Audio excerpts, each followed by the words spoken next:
I need a deal. So how do you approach that with w- w- ho- with poise? How do you approach clients where I really need a deal, but I don't want to come off desperate or starving? Is there how do you handle that situation? At the end of the day, and I swear people smell it like dogs smell fear, okay? Clients will know if you care more about the commission than you care about their well-being. Yep. And at the end of the day, if you can't do that, don't you?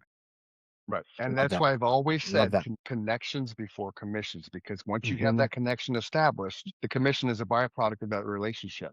Regardless if the relationship is just real estate transaction related, because we all have those things where you think this is going to be somebody I talk to and engage with the rest of my life, then you close and you're like, yeah, I'm out. They'll still Yeah. Mhm. respond, they'll still respond to you professionally, but the dynamic that you were hoping to create during the transaction just goes to the wayside because in their mind it was a transactional friendship, which is fine, right?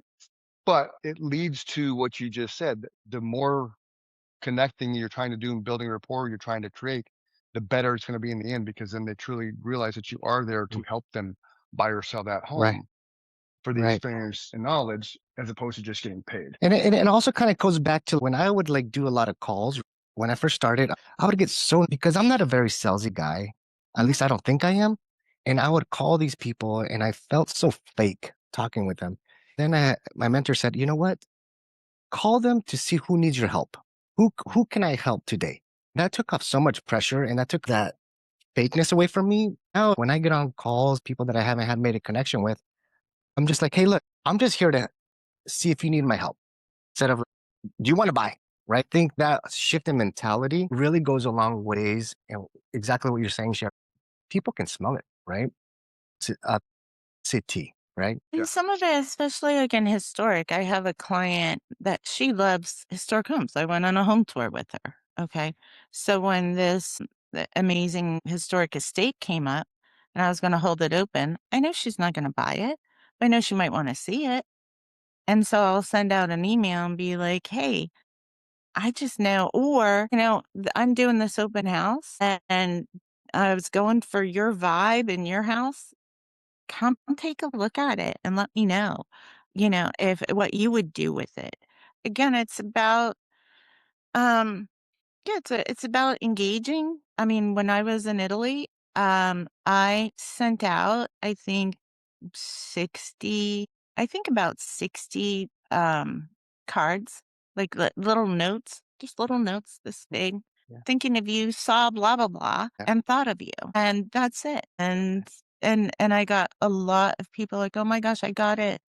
3 weeks, 4 weeks, 5 weeks, 6 weeks later. A couple times I was already home. But yeah, but anyway, but I enjoy open houses. How many open house signs do you put out? So I started paying attention to how many people were coming from the internet and how many people were coming from Signs. walkable. And keep in mind, I think we're having some issues in some of our beautiful historic districts with some people walking through that you definitely wouldn't want through a house Mm. and aren't going to be able to buy a house.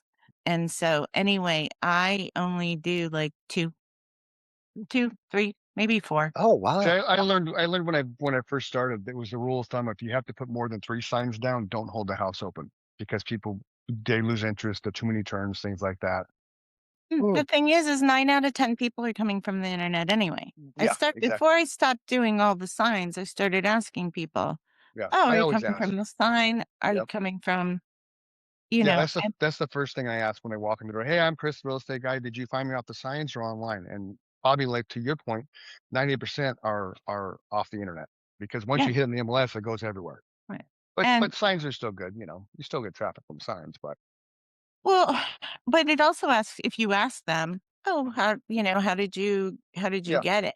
How did you know about the open house, the sign? If they say that they saw it on the internet, they've already looked at the listing. correct. So you don't have to explain Now, as